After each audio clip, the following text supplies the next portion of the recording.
امتى تعرف ان العلاقة اللي انت فيها دي علاقة ناجحة؟ لما تتطور وتحس ان انت بكرة احسن من امبارح، وتحس ان انت ثقتك في نفسك كبرت مقلتش، وتحس ان انت عندك بدايات جديدة ما كانتش عندك قبل كده.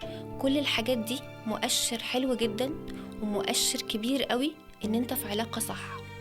لو لقيت العلاقة او لقيتي علاقتك باللي قدامك بتقلل منك او بتقلل ثقتك في نفسك، او ما خلتكش في يوم تحس ان انت راضي عن نفسك، امشي وسيب العلاقة دي ما تكملش. اي حد محتاج يمشي من علاقة مؤذية في حياته او علاقة سامة وخايف الشخص التاني يقول عليه بياع، يبقى هو اللي مش عايز يمشي، يبقى هو اللي مبسوط وحاسس ان اللي بيحصل فيه ده طبيعي وعادي، وهو راضي باللي بيحصل فيه.